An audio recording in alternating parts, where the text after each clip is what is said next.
بسم اللہ الرحمن الرحیم۔ نماز کے مسائل کے متعلق ایک اہم ترین سوال یہ کہ امام کے پیچھے سورہ الفاتحہ کی قراءت کی جائے گی یا نہیں۔ مطلق امام کے پیچھے قراءت کے حوالے سے ہم کل احادیث مبارکہ تفصیلی پڑھ چکے ہیں۔ اب خاص طور پر سورہ الفاتحہ کے حوالے سے احادیث مبارکہ سے ہمیں کیا رہنمائی ملتی ہے۔ سب سے پہلے ہم سید امام مالک رحمۃ اللہ علیہ، موطا امام مالک، حدیث نمبر 172، سیدنا جابر بن عبداللہ انصاری رضی اللہ تعالی عنہ نے فرمایا، جس شخص نے ایک رکعت پڑھی اور اس میں سورہ فاتحہ نہ پڑھی تو اس نے نماز نہیں پڑھی، سوائے اس کے کہ جب وہ امام کے پیچھے ہو۔ تو موطا امام مالک ان کی روایت ہے، اور سیدنا جابر بن عبداللہ انصاری رضی اللہ تعالی عنہ، سیدنا جابر کی روایت ہے، ان کا یعنی کہ یہ فتویٰ ہے کہ امام کے پیچھے نماز، جب امام کے پیچھے مقتدی نماز پڑھے گا تو اس وقت فاتحہ پڑھنے کی ضرورت نہیں ہے، لیکن اگر امام کے پیچھے نہیں ہے تو پھر اس نے فاتحہ نہیں پڑھی تو پھر اس نے نماز نہیں پڑھی۔ تو انہوں نے امام کے پیچھے فاتحہ نہ پڑھنے کا مسئلہ یہاں پر واضح کیا۔ تو اس سلسلے میں دوسری حدیث مبارکہ ہم صحیح مسلم حدیث نمبر 904 وہاں سے لیتے ہیں۔ یہ روایت ہے سیدنا ابو موسیٰ اشعری رضی اللہ تعالی عنہ سے کہ رسول اللہ صلی اللہ علیہ وسلم نے ہمیں خطبہ دیا اور ہمیں ہماری سنت واضح کی اور ہمیں نماز سکھائی، اور فرمایا جب تم نماز ادا کرو تو اپنی صفوں کو سیدھا کرو، پھر تم میں سے کوئی تمہاری امامت کرے، جب وہ تکبیر کہے تم تکبیر کہو، اور جب وہ غیر المغضوب علیہم ولا الضالین کہے تو تم آمین کہو، تاکہ اللہ تم سے راضی ہو، اللہ تم سے خوش ہو۔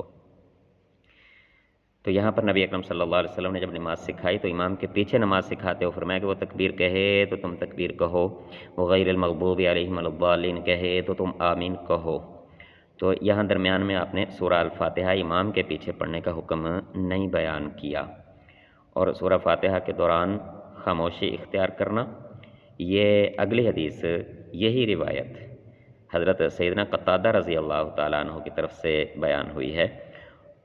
صحیح مسلم حدیث نمبر 905۔ یہ اس سلسلے کی تیسری حدیث مبارکہ کہ سیدنا قتادہ رضی اللہ عنہ سے بھی یہی روایت ہے، اس میں یہ الفاظ زیادہ ہیں کہ جب امام قراءت کرے تو تم خاموش رہو، تو جب غیر المغضوب علیہم ولا الضالین کہے تو تم آمین کہو۔ اور جو پیچھے ہم سیدنا ابو موسیٰ اشعری رضی اللہ تعالیٰ عنہ کی روایت پڑھ چکے ہیں، تو اس میں کچھ الفاظ ہیں وہ سیدنا قتادہ کی روایت میں وہ نہیں ہیں، یہ آگے اس کی تفصیل ہے، یہ ہم کل بھی پڑھ چکے ہیں۔ چوتھی حدیث مبارکہ امام کے پیچھے سورہ فاتحہ پڑھی جائے یا نہ پڑھی جائے، سنن ابن ماجہ حدیث نمبر 846، یہ ہے سیدنا ابو ہریرہ رضی اللہ تعالیٰ عنہ سے روایت ہے کہ رسول اللہ صلی اللہ علیہ وسلم نے فرمایا، امام اس لیے بنایا جاتا ہے کہ اس کی اقتداء کی جائے،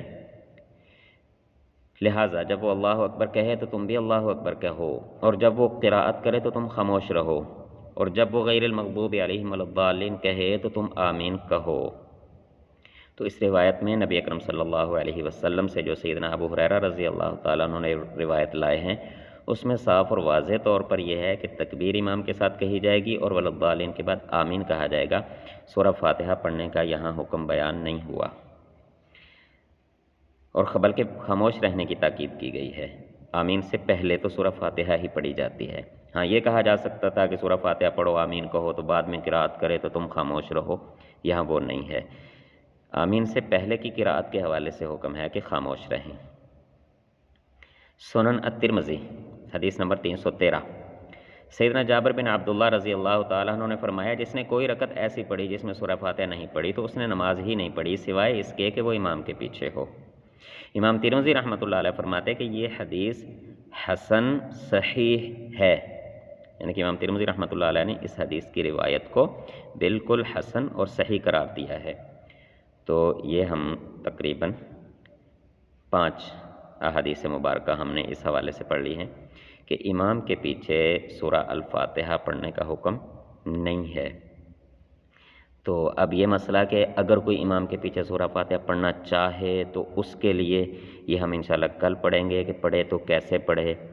وہ انشاءاللہ اس پر ہم کل بات کریں گے۔ اللہ تعالیٰ ایمان و عمل کے ساتھ زندگی بسر کرنے کی توفیق عطا فرمائے، اپنی اور اپنے نبی صلی اللہ علیہ وسلم کی کامل اطاعت اور اتباع کی توفیق عطا فرمائے۔